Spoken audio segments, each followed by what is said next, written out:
Khehla says he will be rolling out a massive increase in visible policing in provinces worst affected by crime. Police are under pressure to bring violent cash-in-transit robberies and other crimes under control. In our efforts to stamping the authority of the state, we will be introducing the execution of a high-density stabilization intervention going forward. This will entail the migration of resources from the strategic framework level to an operational framework level. This means that in provinces such as Gauteng, KwaZulu-Natal and Western Cape, which provinces are most affected by this crime wave, we will be boosted by the deployment of lieutenant generals. We will also be mobilizing all Police Act members that are ordinarily tasked with administration duties to augment the visibility of police officers, particularly in identified hotspot areas in these provinces. Our intention is to combat crimes, among others, cash heists in transit, car hijack, murders, house robberies, gang violence and related crimes, taxi violence and related crimes. Well, that's the plan in as far as the police leadership and management are concerned. Let's get your reaction from one of the unions in that space of policing, and president of the South African Policing Union, Mpho Kwinika, joins us now from our Pretoria studios. Mpho, thank you so much for coming through. So the plan is to have high density, is the word, high density stabilization intervention. So basically flood the whole country with police and police resources. What do you make of the plan from the police minister and the police commissioner? Yeah, these were desperate situations calls for desperate measures, and I think what the leadership are trying to do is to respond to all these issues that have since, become a problem in South Africa. The issue of calling on or removal of the so-called police officers who are sitting in offices and to go and add to the numbers that are needed to the ground, I think we need to relook at that, because most of those police officers did not just get in there, they were referred into those environments due to medical reasons. If they want to have more police officials, it will mean that they will have to go out and look for more.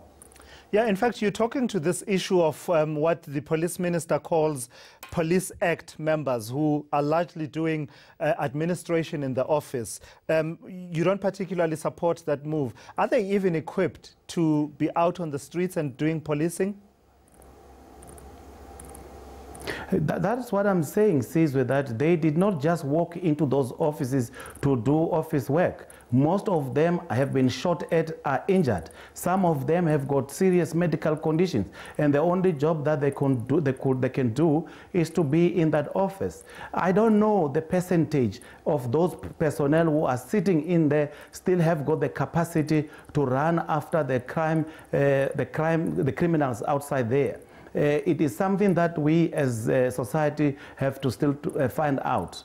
But you see, Sizwe, what was not supposed to have happened was to close down specialized units in 2006. We should not have done that.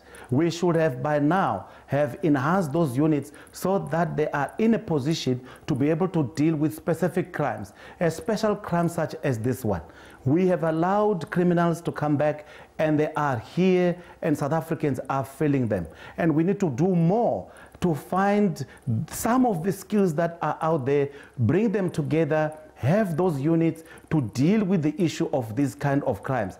Otherwise, we are going to continue and whinge and come up with all these issues, because the issue of police officers that are sitting in offices, it is not coming in today. It is years and years issue that has been discussed, but they cannot do anything because it is a matter of medical conditions that they find themselves in there. The issue of the lieutenant generals, it is an individual who have got to face the same risks police officers continues to face on daily basis outside there. What kind of impact is that going to make? Because it's an individual. I think We need to put our strategies correctly, and so that we are able to achieve that which we want to achieve. So you support the call then for the re-establishment of those specialized units. Which ones in particular, given the current context in which we find ourselves in South Africa? Serious and violence crime unit. That unit, you need it. You know, you may call it names. Some used to call it murder and robbery squad. But that unit, you need to have it because you need to have people who understand how to investigate specific crimes. Because crimes such as these ones are very, very critical crimes which need people who understand what is needed for successful prosecution. We are not going to be able to deter criminals from continuing to do this crime if we are unable to prosecute them successfully. Just a final one. How confident are you that your members who work in policing are, equipped properly to go out there and face the criminals who are, in many instances violent? I mean, I remember the statistics from around 2010 when there was a stepping up of police visibility showed that quite a number of police members actually died in the line of duty because they were out there confronting criminals. How confident are you from a perspective of being fully equipped and sort of trained well enough to know how to approach each and every situation that may arise as visibility is increased out there? We do have confidence in our police officials. We do have confidence in them, and if we give them or provide them with the support that they need, what we need to have in this space is to have leadership who can inspire confidence, to have leadership who knows exactly what to do and when to do their work, because it is the problem which it is really a terrible one, where you find that your members go all out to go and work for the service, and when they are involved in shootings, they are left to fend for themselves. Those are some of the things which really act as a stumbling block in the fight against crime in our country. So Commissioner General Sitole need to come out and inspire confidence, not only to the membership and also to South Africans, because they need him.